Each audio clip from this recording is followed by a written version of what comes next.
All right, welcome to our show here, Craig. Not a Thanks for problem. coming back. We Mm-hmm. apologize. Most people probably don't know we actually interviewed you a while back, and it That's sounded like it was correct. recorded in the 1920s or something. So hopefully we can do a little better job this time. Probably have a big microphone somewhere around here. Dig it up if you want, but we figured we should welcome back. You're now an honorary beach boy, so welcome to the uh-huh. club here. I'll have to send you a T-shirt. So we guess the first thing we want to know is how was your vacation? If you looks like you're still uh, working, but Ancient history already. what was your favorite part? Uh, just having a bit of time to relax for a week with the family. So that was quite good. Then straight back. I've already gone around the world 3 times, literally. Great. Well, we're gonna kind of just jump right into it, and might Mm-hmm. get a little blunt quickly, but we have a lot of different things we thought we could pick your mind about. Hmm. The first thing I guess we wanted to touch on, since we will probably get jumped on immediately for even talking to you, something Mm-hmm. that Yes, you do. we we kind of wanted to start with. There's a big kind of agenda in the space, or not agenda, I guess, but definitely a lot of people that kind of associate anything with you as being bad. And even talking to you will probably get called cult members, anything like that, right? But I don't think a lot of people actually understand like your. Because I have a simple agenda. They don't. Mine is to make Bitcoin global money. That means stabilizing it, getting it out to merchants, building on top. That means not allowing experiments, playing, boondoggle projects with people without any skin in the game to have any say. That simple.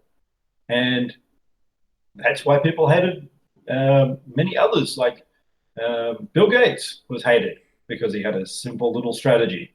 And they can sit there and complain, oh, he's a monopolist because he has all these people running his machines.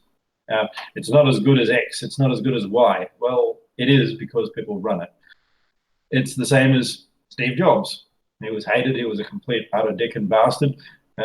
And for the same reason, he basically fired a whole lot of people that wouldn't do what he wanted, and he made it happen. And like it or not, I'm going to get this happening with Bitcoin Cash. Uh, Bitcoin should have just been left together. If we didn't have all these arguments and everything like that ended up happening, it would have just been one Bitcoin still. Um, Instead, we have people experimenting, building second layer things that aren't even second layer. This is the error here, this idea that Lightning is a second layer. Layers are built in protocols inside. So as I've said with things like Ethernet to IP to TCP, Ethernet encapsulates. The lower level protocol encapsulates. So Lightning is actually the lower level protocol. And Bitcoin is a second layer to Lightning, the way that they're making it. That's an interesting way of putting it. Let's Before we get ahead of ourselves here, because we want to talk about a lot of that stuff. I want to actually talk a little about the history, Hmm. your history in particular. So obviously, kind of when you kind of exploded on the scene, it was late 2015. There's Mm-hmm. all this news coming out about you, but I want to ask you specifically about something that I've never really seen much clarification on. So on Mm-hmm. December 9th, Ian Grigg actually tweeted saying that you were a victim of an extortion plot. From what he had heard, you're the victim of an extortion plot for money and other outrageous things, and were also subjected to persistent hacking events.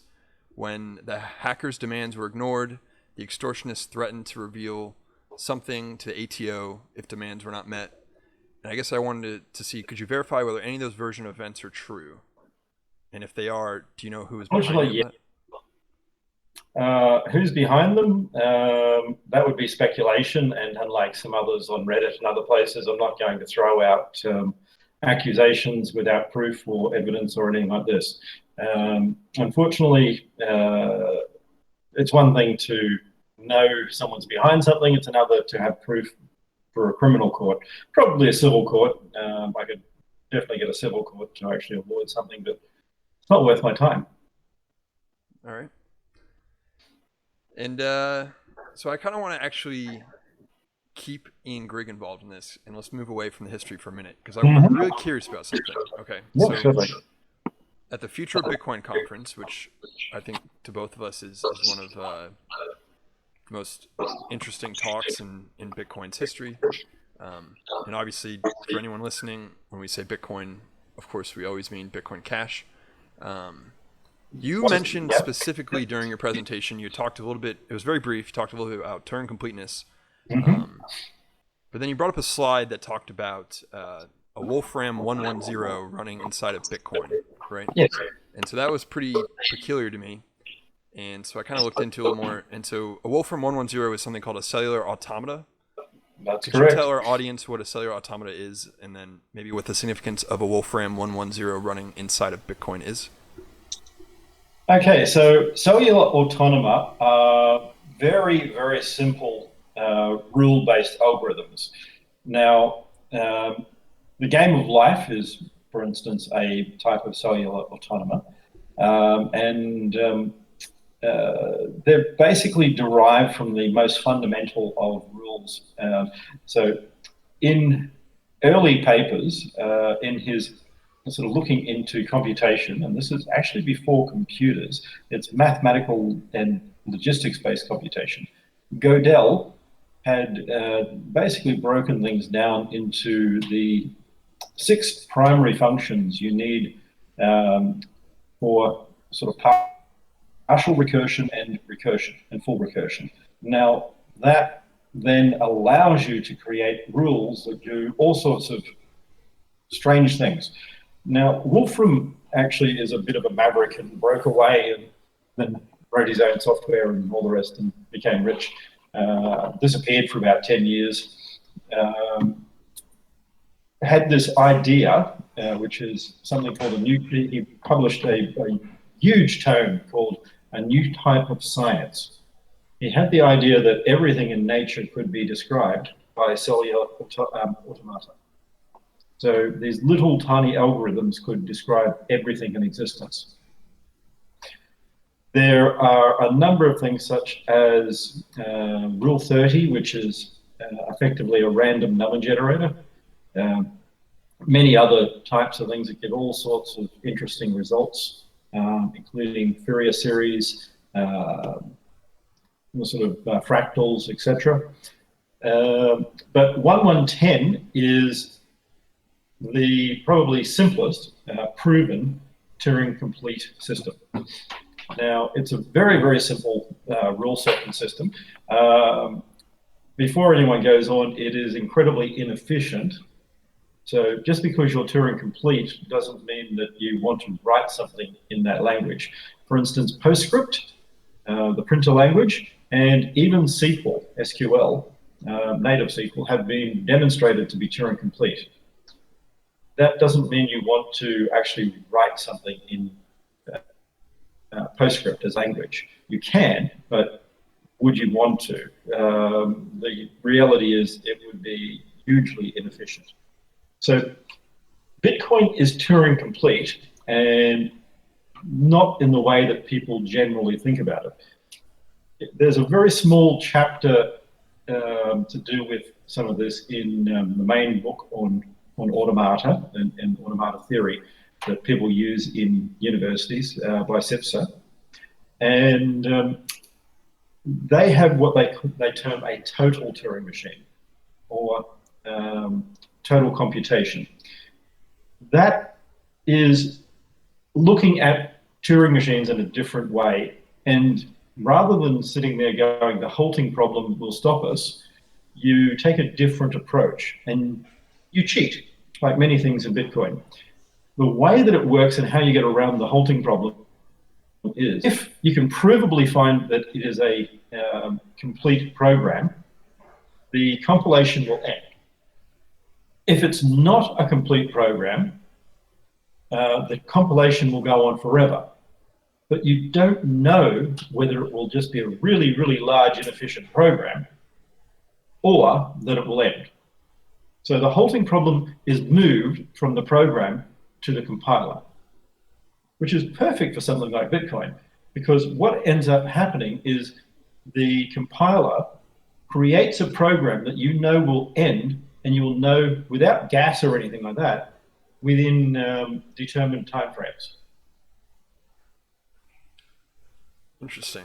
Okay. And so what exactly about, probably the answer was in there somewhere and I just didn't get it, but what exactly is it about a two push down automata or automata, which is what Bitcoin is, right? What is that? Why is that conducive to running experiments with cellular automata more so than other programs, or no?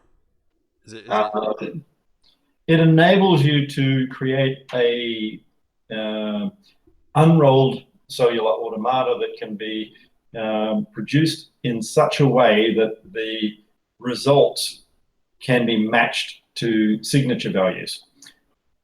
I won't go into all the details quite yet.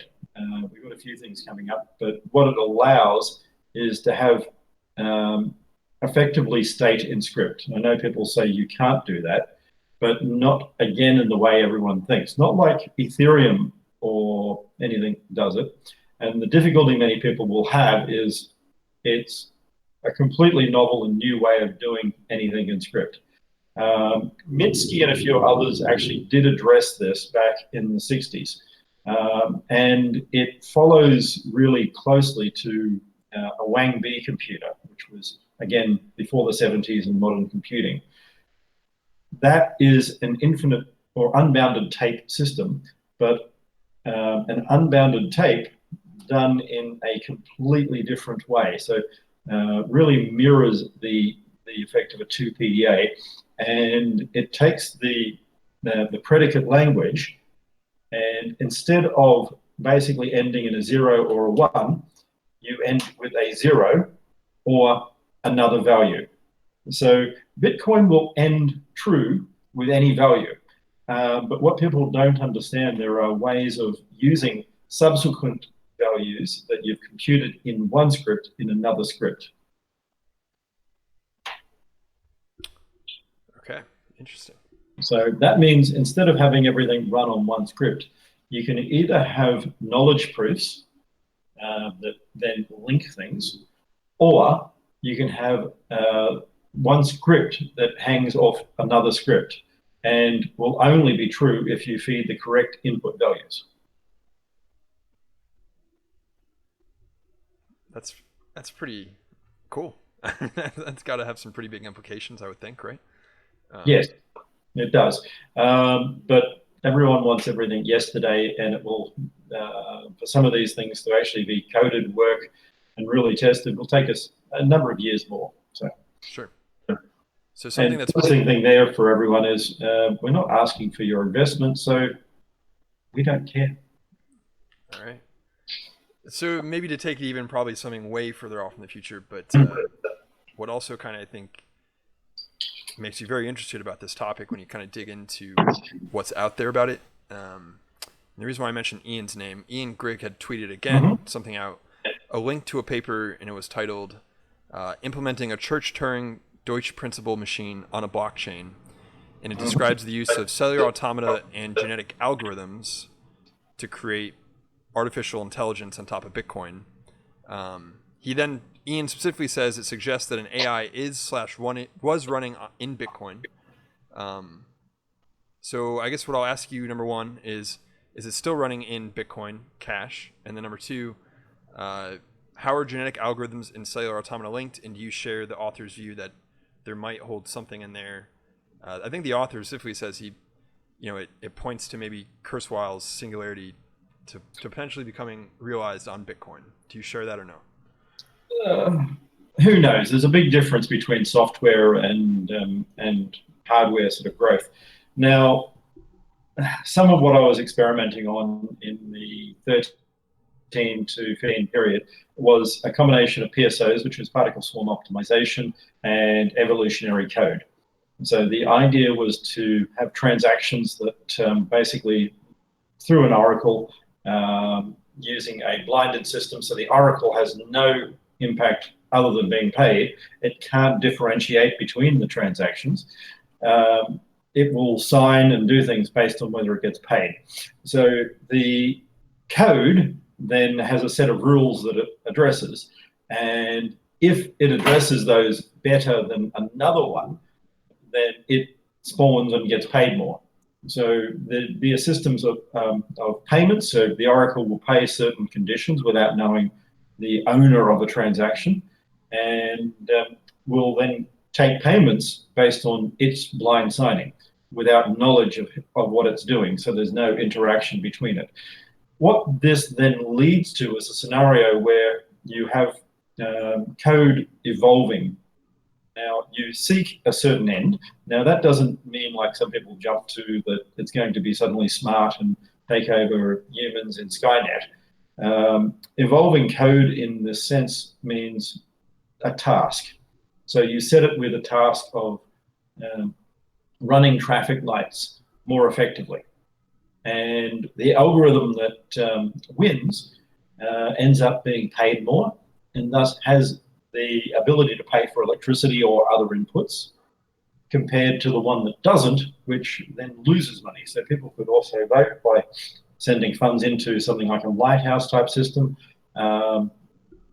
or other things, as well as all of this. And the algorithm over time incrementally sort of oscillates. So what you end up with is the typical dampening function, so that as it gets better, it converges around, hopefully, a mean and what's good. Every now and again, there'll be added random mutations.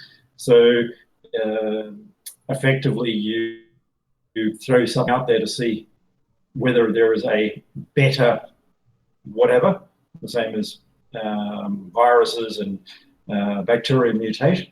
And the code mutations then compete with the original. If they do better, then you use that. Interestingly enough, this way of coding gives some very interesting results that work out better than anything that we could plan. There are always strange things that seem to pop up. I've used it in some of the things I was running in the past were sort of predicting oil futures and information like that. So we took information from Quandrel and other sources and ran that against these sort of algorithms that would, in a pseudo market, buy and sell and compete. All right, that's exciting future ahead of us, right? So just to differentiate here, there's a big difference between AI and GAI, of course.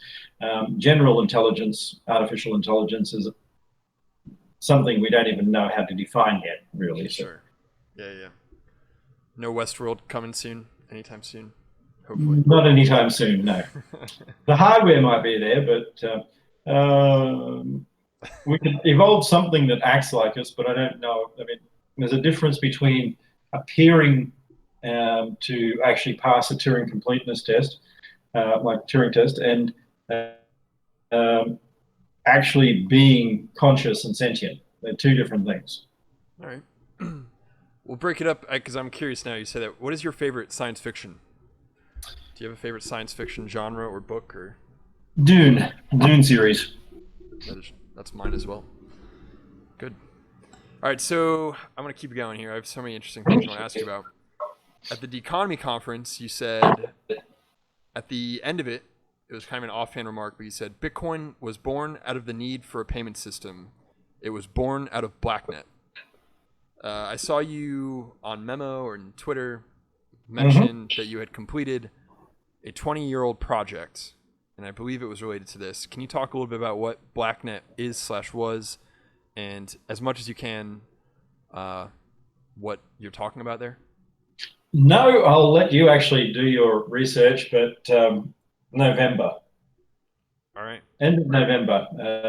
I'll have everything locked in, have all this evil IP, making sure that no one can try and fragment it and steal it and break it and take control or anything like that this time. And all I'll say is it is part of Bitcoin Cash. There won't be any needed necessary changes. The original version of Bitcoin in sort of the first week of January was fine, apart from the errors and the coding problems and the shit little overflows and race conditions. The protocol was good, though. All right. When we talked with Ryan Charles, I'm going to keep asking about things I don't know if you can talk about. He mentioned that when he first met you guys at Enchain, you had mentioned a use case for transaction malleability that he had never heard before. Can you talk about what that was, maybe? No, You gave but him permission to talk about it, so. if you can pull that in, I'll let him talk about it. Only until November.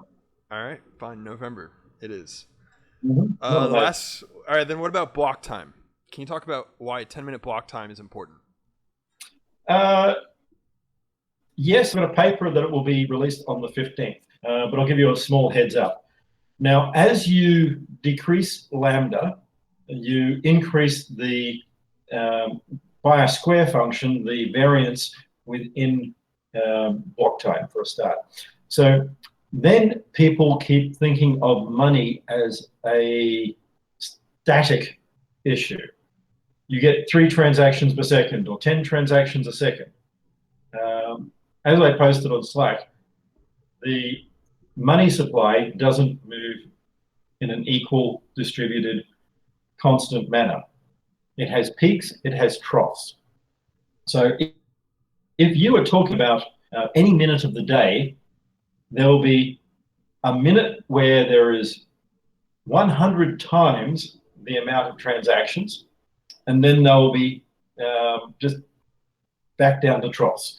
The heteroscedasticity of information is worse than what you see in most markets. So if you look at sort of Bitcoin trading and the price at a small tick value, then that's sort of how money works in transaction volume.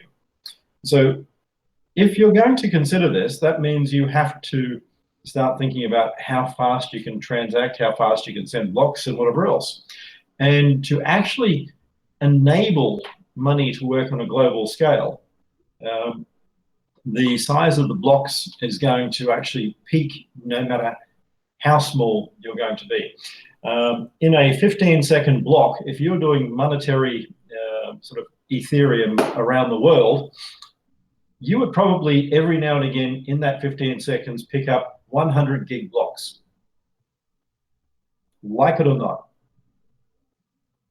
So you're going to have to, on a global scale, account for a system that goes from practically 0 1 block in a minute type block frame. It'd never be 0, but maybe 100 meg 1 minute to 100 gig the next. That's how money works. It changes that quickly. And you can't sit there and go, oh, well, let's bump up the fees.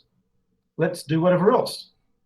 You have to have certainty. So if you're going to have small block times, you actually increase the uncertainty. Now, one of the other problems there is the smaller the block time, the easier it is to build big transactions that will take up a good chunk of it. Remembering that you have processing time, etc., in the first part of the block. So say we've got a 1 minute block time and a 10-minute block time. We can always create transactions that are going to take 10 or 20 seconds. If we put a number of those or chain them or do anything else, we can actually create scenarios from different sources where in that small amount of time, we start fragmenting the chain. So imagine we go right back to the ultimate here of Ethereum in 15-second block time. What that means on a Poisson system is the mean will be 15 seconds, the median will be about 11, and then you'll have a lot of transactions going either side. So if you then have a 10-second transaction linked to another one, and you send that differentially to some miners and not others, you end up with a situation where you can start fragmenting the sort of time to verify and have people find blocks quicker than they're actually able to sort of propagate. Meaning that I'm going to now have my found block before it verified yours. which means I reject yours and send mine. And if you do that to enough people, you start differentiating how they see which block first or second. And in that small amount of time, you actually create a scenario where you can start forking the chain into a tree. Now, you can't do that on something like Bitcoin.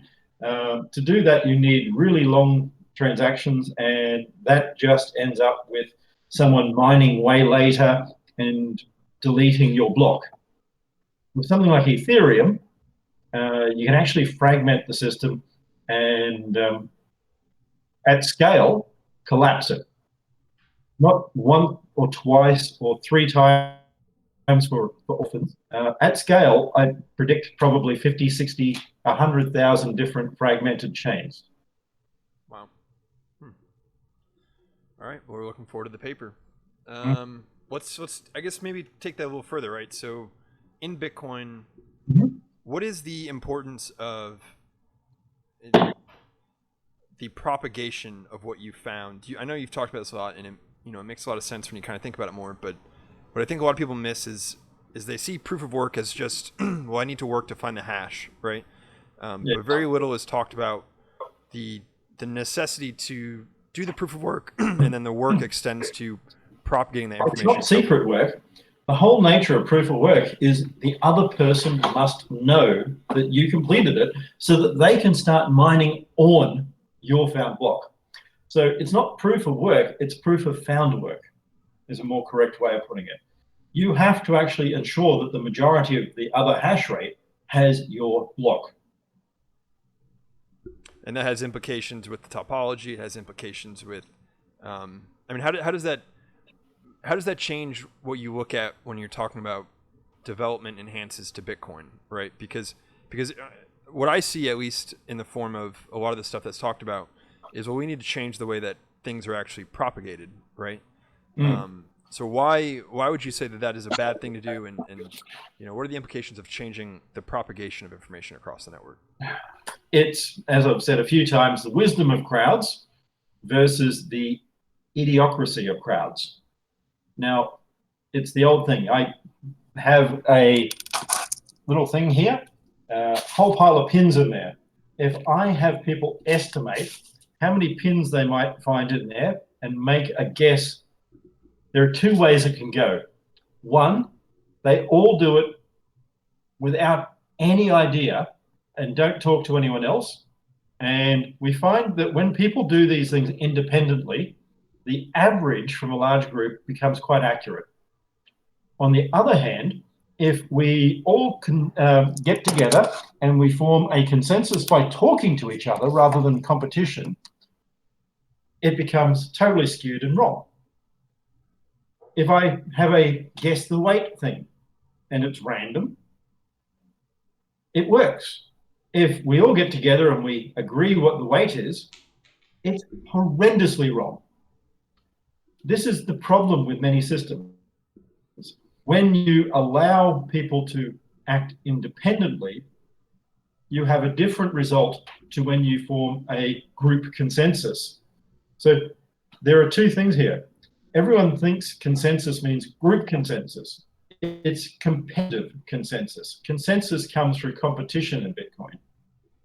So the real aim of what we're trying to do is make sure that there's no shared knowledge, no collusion, make people compete with each other, allow miners to stay in competition so that they don't get more than 50% and don't actually do these things. Because as soon as you have the idea of like a pre-consensus where people agree before things happen, then you have the problem that, for instance, a large miner with a big chunk of hash, such as ourselves or CoinGeek, comes out and says, this is what's happening, and that is now what will happen. So even if 80% didn't agree, 80% now will agree.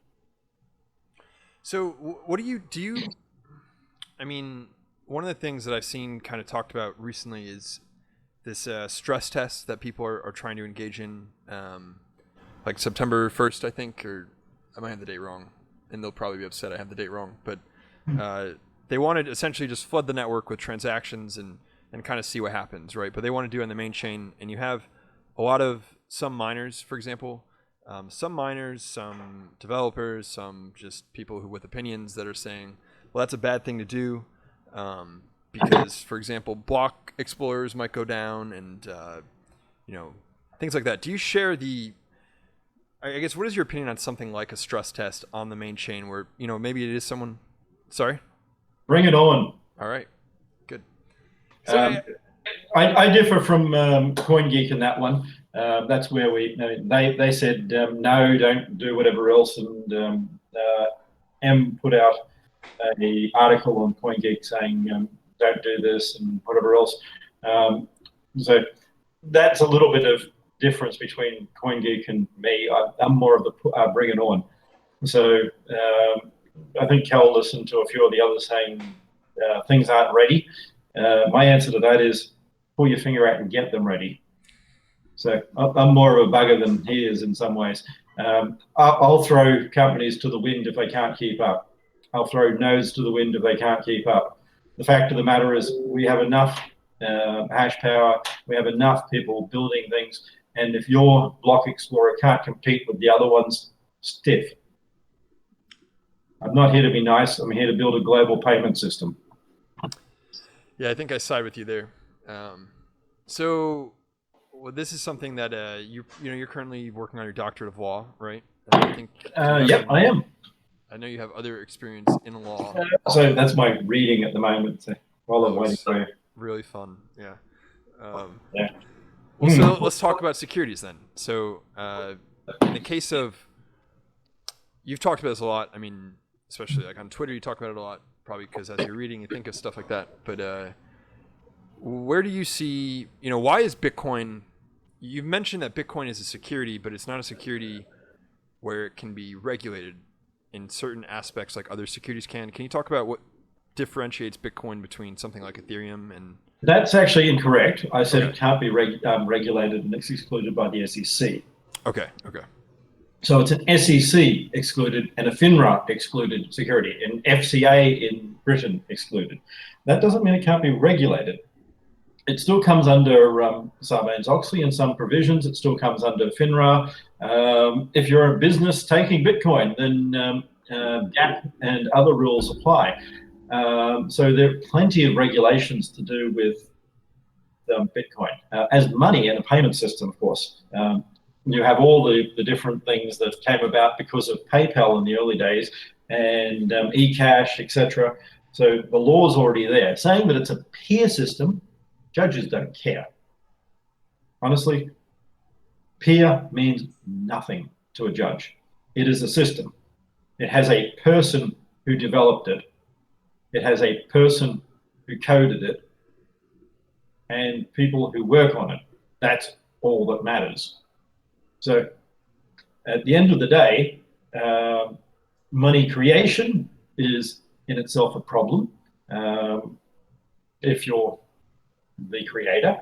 But so we have a currency system. Bitcoin is currency. That doesn't mean it's not a note. All banknotes come from the term note. So if you think about cash, what is cash? It is a bank and treasury note. Notes are securities. Now, under the 1933 and 1934 SEC provisions and common law and FCA provisions here in the UK, and all different ones in different parts of the world, but I won't go into everything, what you end up with is a set of excluded securities. So this is where people go wrong. When people say it's not a security, what people at the SEC mean is it's not a security under our purview. That's all they care about. If they don't have to care about it, they don't. They're bureaucrats. And when was the last time you saw a bureaucrat going, hey, I'd love to put my nose into someone else's business without getting paid? Doesn't happen. So the difference people have to understand is it's not whether the word security applies, it's whether a particular regulation applies. and the regulations under the various Securities Act in the US, which I'll point at because that's where people seem to point at most, the 33 and the 34 Acts, Bloody Depression Act, they set a whole lot of controls following the 1929 crash to protect investors. And they cover all of the things from running exchanges and whatever else. Some of those, where people go wrong, is they think the SEC says X, that means I'm protected. That's not how it works. The SEC has a right to set what they will say. The SEC puts down a limit on something, saying, this is what we see, we act on. That doesn't stop you from other government departments. It doesn't stop you from the Justice Department using the Act. So the definitions of a contract for the SEC is one little tip of the iceberg. And the majority of litigation is actually private. So sometimes that private litigation gets grabbed by the Justice Department in the US or others. Sometimes it doesn't. Depends on how many people get burnt and what the cost of sort of helping these guys get their careers lights is really worth. I know I'm cynical that way. So Bitcoin is a security. It's a monetary note. How does that differ from something like something that was started like Ethereum?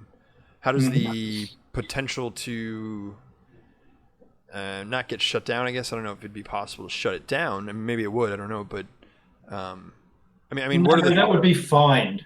So in something like Ethereum, you actually had a pre-sale and you had a big pump. So if you remember, there was a whole lot of promotion. Now, there are provisions under the Act for promoters.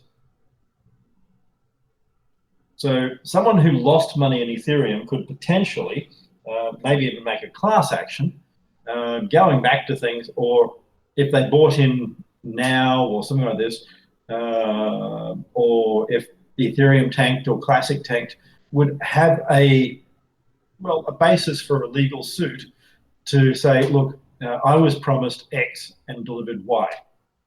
My way of looking at it would be Ethereum was smart enough never to promise money. Ethereum promised a world computer. If, for instance, people give up on Ethereum as a world computer because, I'll put it simply, it's a shit idea, it's a stupid way of doing things. They never learned multi-party computations shouldn't be done on every computer. Rather, what you do is use knowledge proofs within script. But hey, that's how Bitcoin can function, not Ethereum. You end up with a scenario because, well, I've been promised this, I was touted this, I was promoted this idea. If Bitcoin delivers and Ethereum doesn't, and you can show reasonably, which I believe someone could, that there's never really any hope there, and it was false misinformation, that there's no science to make a fragmented system suddenly from all the sharding bits they're talking about, then they got big problems. And by big, I mean huge and go away, don't come back to America type problems. So while they keep working on a world computer and while people keep pumping money into it, they're probably okay. Okay. So is there any implication to, like, my understanding is that in Bitcoin, right, the Genesis block was hard-coded into the software? Yes, it was.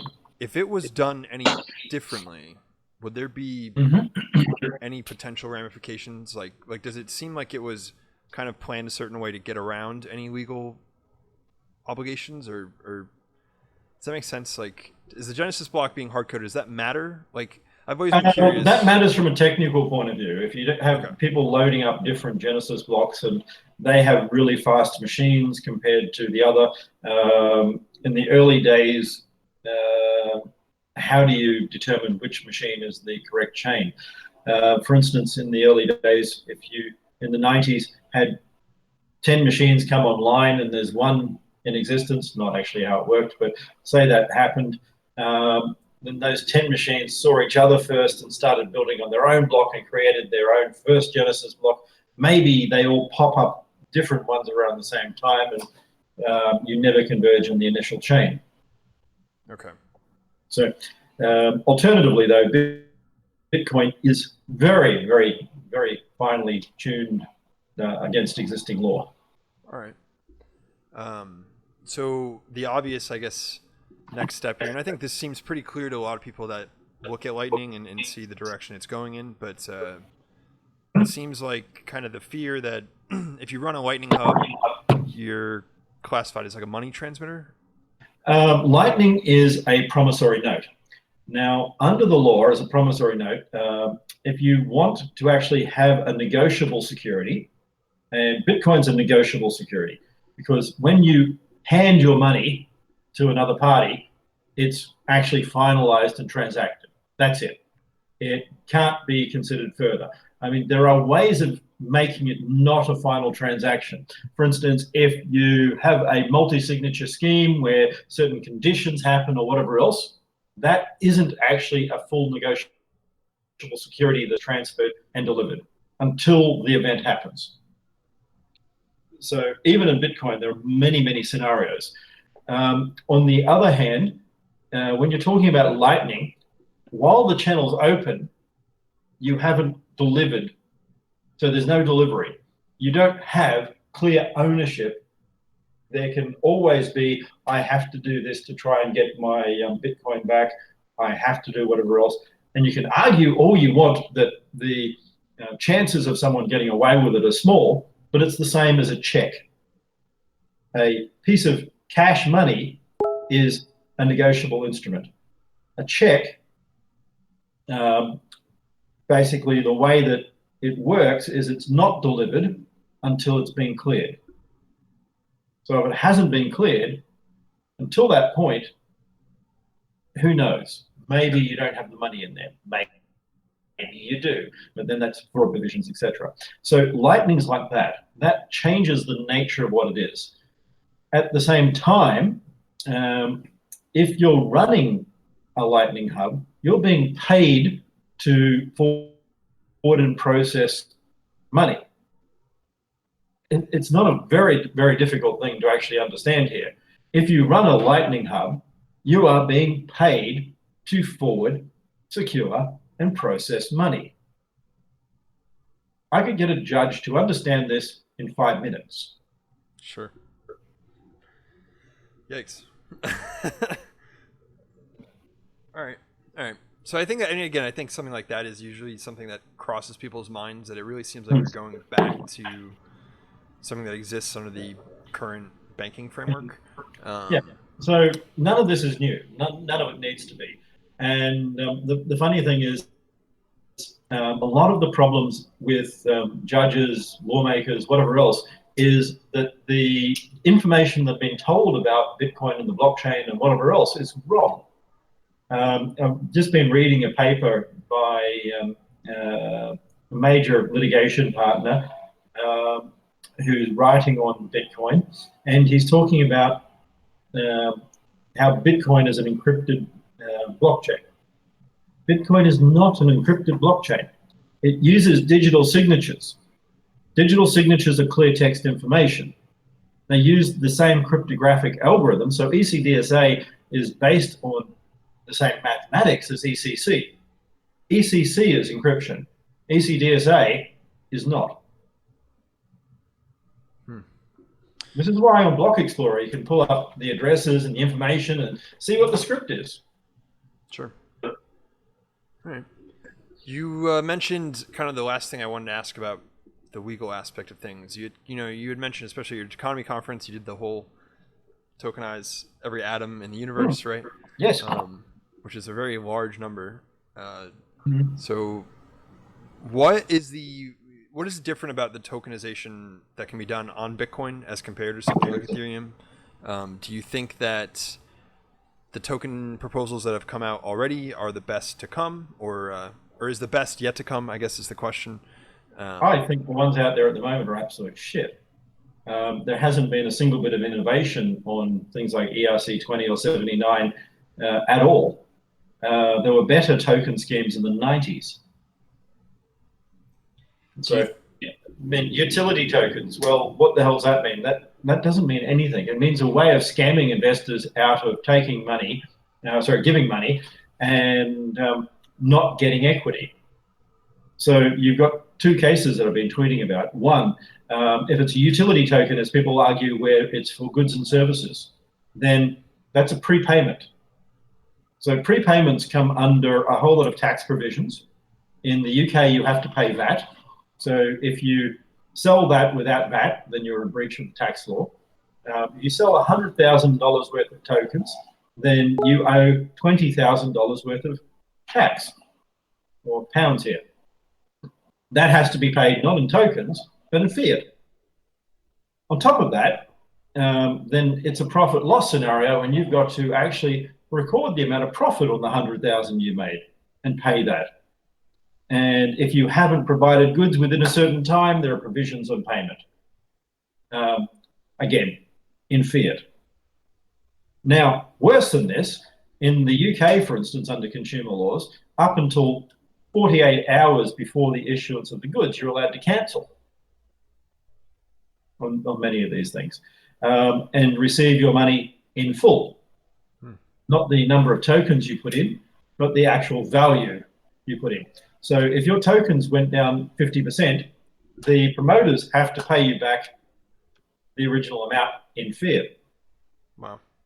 Now, on top of that, and this is the worst bit people don't seem to get, if you're actually doing a pre-sale and you're using that pre-sale as a capital raising, you're committing fraud because you don't intend to use it to make the goods.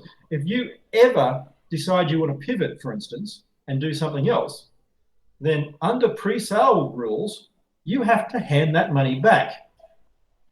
If you don't finish your token offering, then you have to liquidate under insolvency law and hand the money back. So this idea of permissionless tokens seems a little short-sighted in a way, right? I mean, it is asinine. It is, in a couple of years' time, we're going to see, and courts and judges move slowly. In a couple of years' time, we're going to see this addressed. And if you want to get a smackdown on whatever you're doing, then it's like going up and strapping a bomb to yourself and walking up to the White House and trying to piss on the lawn, except less stupid. Sure. Only just, though. Do you see tokenized fiat kind of coming into play? Do you see that as a big... because obviously it's going to be hard to convince governments to move their national currency to Bitcoin, right? Not as hard as you think, but you start with small ones. You don't start with the big ones. You don't go up to the US Fed and say, hey, how about? Well, they've got a big interest in some of this. Whereas there are certain other Caribbean nations and African nations and things like this that are very interested in it.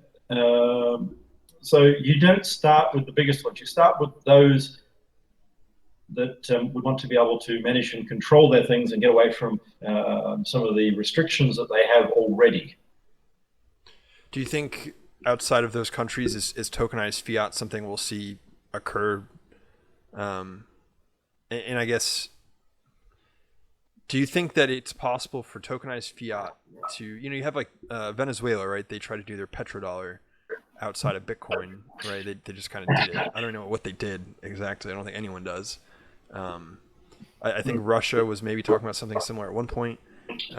Do you view those things going anywhere? Is it technically limited to not go anywhere? If you're actually going to have tokenized fiat, other than the hype factor, there is zero value. I mean, it enables quicker trades, quicker exchanges, whatever else, and some of the benefits of Bitcoin, if you build it on something like Bitcoin. But if you're talking about, do I suddenly have something that's worthwhile? No. Venezuelan currency, if you can pump the amount, is still Venezuelan currency and will still go to zero um, because, well, they'll probably flip it next week anyway. I mean, backed by petrol, backed by petroleum that, well, there's no actual trust in the Venezuelan government. Right. The value of debt to America is based on trust. People still take out treasury bonds and whatever else because they trust that the Americans will pay them back. It doesn't matter that you've got oil there. You have to take it up in a Venezuelan court. And do you trust that the judges in Venezuela will respect your right to that oil? That's what it comes down to. If you had to, kind of on the same line, if you had to pitch to a company or maybe even a smaller country to use Bitcoin over a Lightning Hub, what would be the main selling points? It works. That's a good one. I'll take that. I wanted to ask, and I meant to look up exactly which patent this was, but I thought this was a little interesting, and maybe you could frame maybe some of your history with where you are now and what you view as patents today. There's a kind of a story out there that I won't mention names or anything, but allegedly someone met you at a hacker conference in 2005. I went to a few hacker conferences, yes, and I know who that is. Sure. What I found kind of interesting, I was just looking up maybe some of the history around the conference and all that kind of stuff. Actually, in that same year, there was a cryptography patent that had expired. And I guess there's a lot of people excited about, now we can use this in commercial businesses and things like that. Did cryptography patents affect you growing up? And maybe in general, do you ever think that, do you worry that the patent system can be abused? Is the fact that you're patenting things because the patent system can be abused? Can it be abused? Yes, everything can be abused. We're humans. We have a habit of abusing things. Do I worry that it can be abused? Yes, that's part of why I patent. Because we beat Sony by 7 days on a DRM thing. We beat MasterCard by 3 days on a patent that we filed. So have a nice day, MasterCard. So at the end of the day, you can use things to block and control and whatever else. That's what it's about. So MasterCard will say, I'm abusing a patent by saying you can do this on Bitcoin Cash, but not on MasterCard, unless MasterCard start using Bitcoin Cash, in which case I'm forcing their hand. So basically, one person's abuse is another person's good, if you see what I'm saying. If you believe in MasterCard and PayPal, you're going to argue that I'm abusing the system. If you believe in Bitcoin and opening that up to the world, then you'll believe that MasterCard are abusing the system. So, I mean, it's very simple here. Yeah.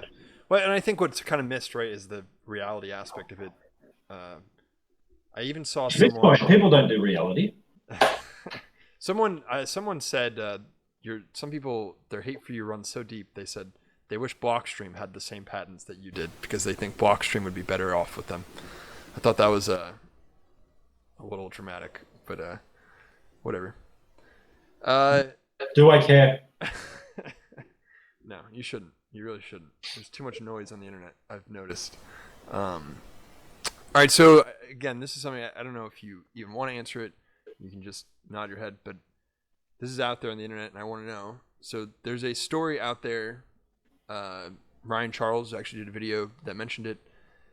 There's a guy named Scronty that claims he has the story of Bitcoin's origins. No, Phil doesn't have the story of Bitcoin's origin. Phil just wants money. Phil basically hit me up for a lot of money. Tried to get money, and I told him where to go. Okay. He's claimed it's about 50% accurate. What percentage, if you had to give an accuracy, would you give it? He spelt Satoshi right. All right. We'll give it 0.5. No, not even that. Not even that? No. Okay. Not even that. That's fair. Okay. Let's see. I had a few other things, but I've kind of skipped around here. I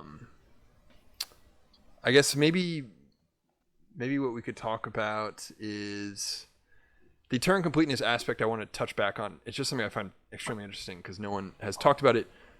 Even what I found as you kind of look back into the history, the white paper doesn't mention Bitcoin script at all, right? So Bitcoin script is conveniently left out of the entire white paper, but doesn't mention the marketplace or the poker forum either. But right.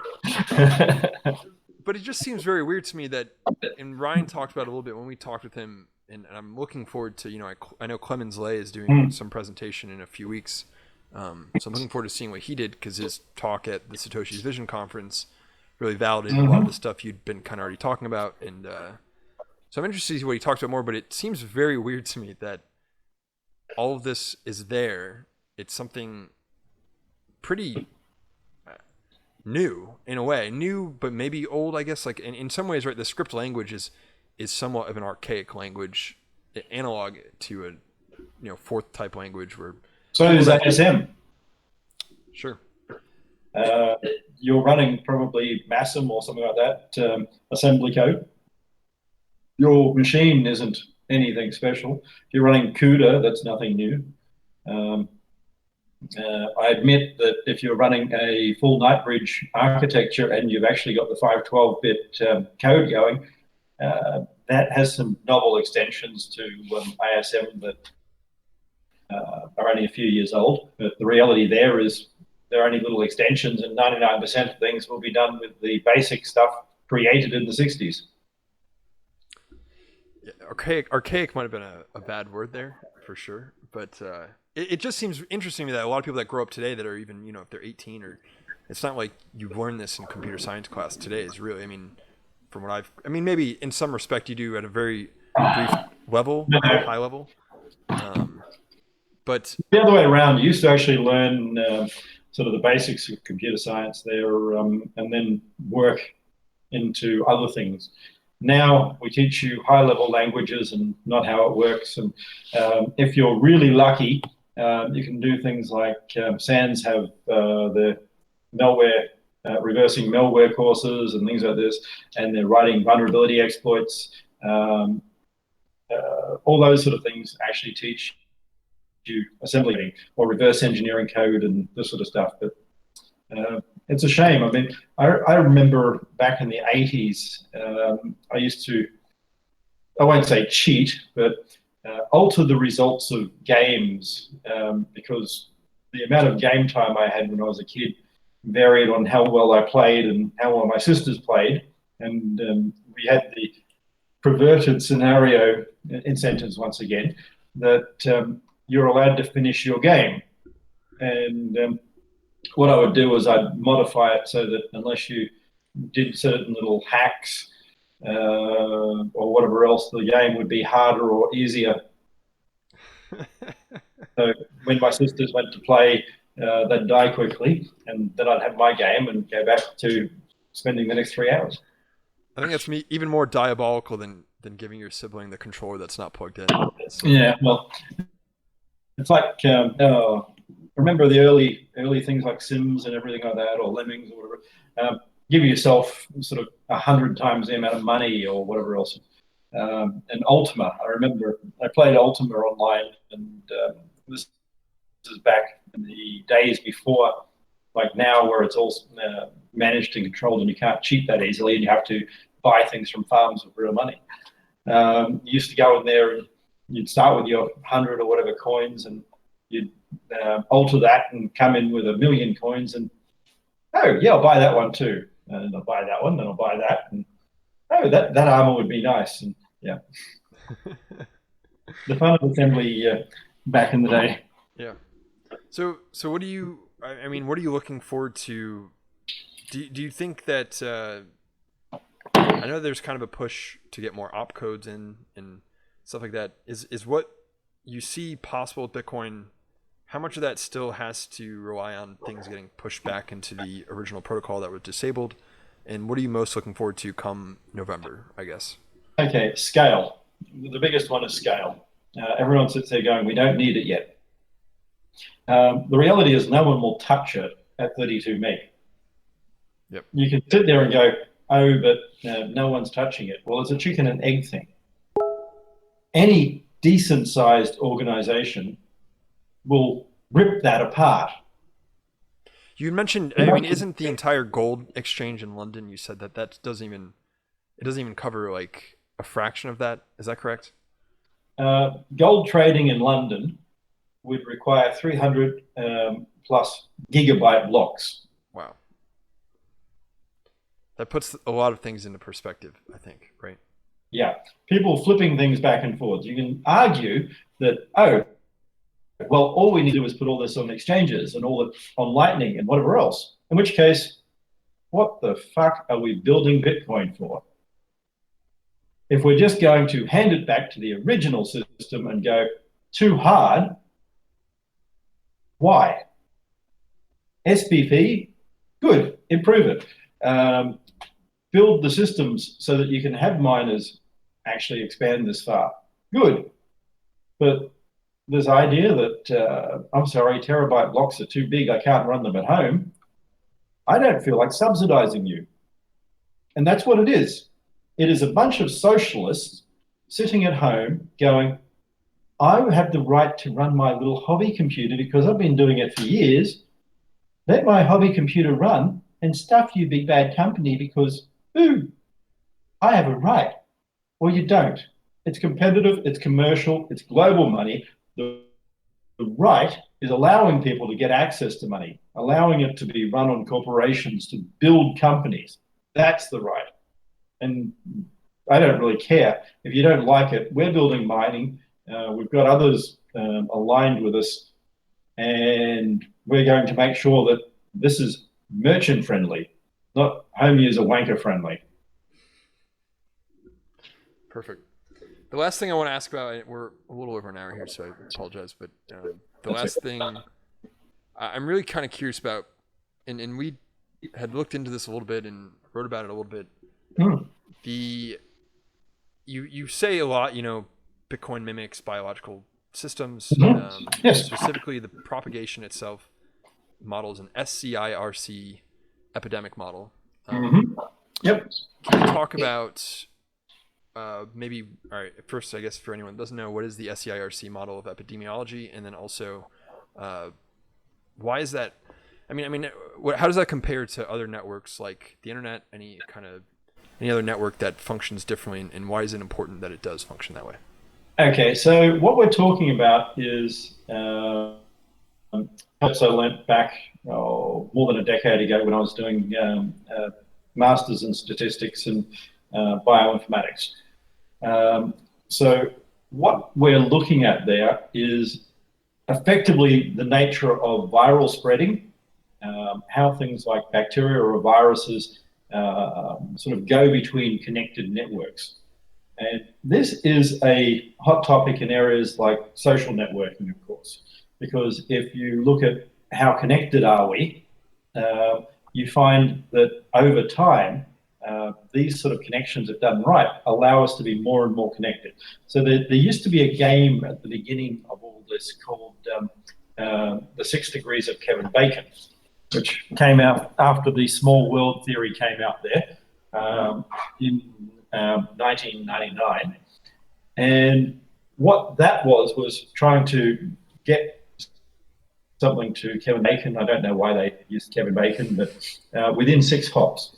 Find out I know you, you know, etc. Allowing 6 hops to get there. Now,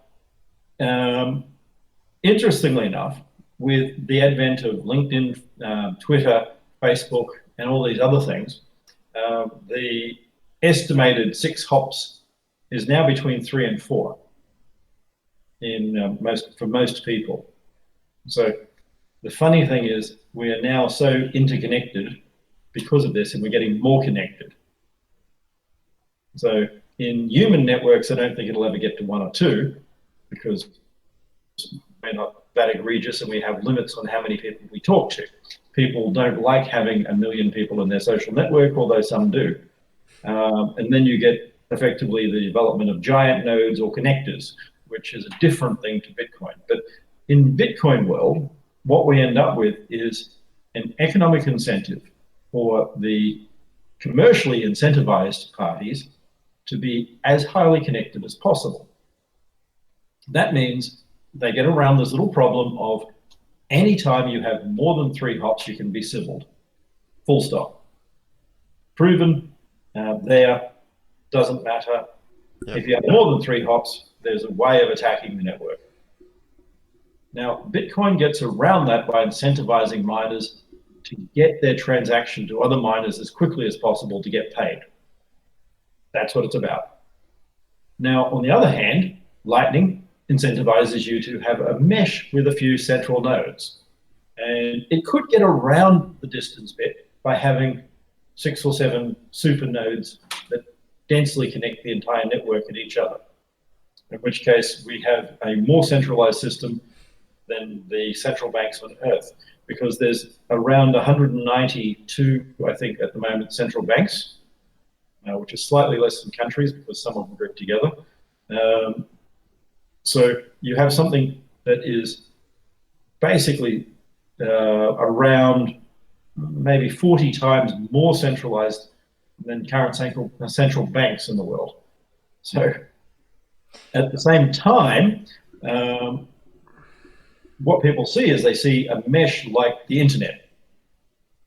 The problem with things like the internet is no one could have done a small world network 20 years ago.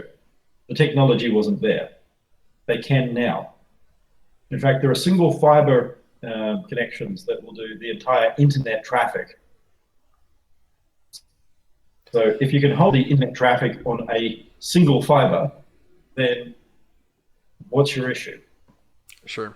I think something you pointed out, I found interesting. I did a presentation on, I tried to relay some of this stuff, but someone at the end was like, well, what if Lightning was functioned in a way where we had 6 or 7 large nodes, then we could have a small network distance. And then you kind of could see them work through that in their head. And you're like, wait a second, like what are we building if we do that, right? And so I do think that this is kind of an effective way of thinking about it in getting people to understand maybe what makes Bitcoin revolutionary compared to what we're using today. Yeah. But I do, SEIRC. So can you talk about that a little bit? And like what is that? So we start with a susceptible entity. So if we look at that in transactional block propagation, it means a block has been found, it's cleared, it's verified, and I'm now waiting for another. I'm willing to receive. In viral models, that means I'm not infected, I'm not a carrier, I'm not whatever else, I'm there, ready and healthy, and hopefully don't get this disease. So it sort of throws that on its head in a way. Now, then the simplest model is an SIR. SIR is then infected and then recovering. So infected is I have received a block, but I don't know whether it's good or not. Recovering is basically where you're still infectious and sending out and giving out your disease, so to speak, to other people. You know, when you've got a cold or something like this and people tell you to stay away because you might seem healthy yourself, but you're still a carrier. So that's the simplest model. Now, but we have to actually expand that because there are multiple states.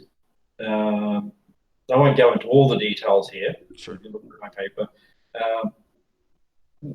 There's emergent states where someone's discovered a block, but it hasn't propagated to everyone yet and it hasn't been verified, compared to it's now a verified block and you're sending it, compared to all the rest. So, and then carrier, which is not in what I originally modeled things, which are hat nodes. We'll call them hat nodes.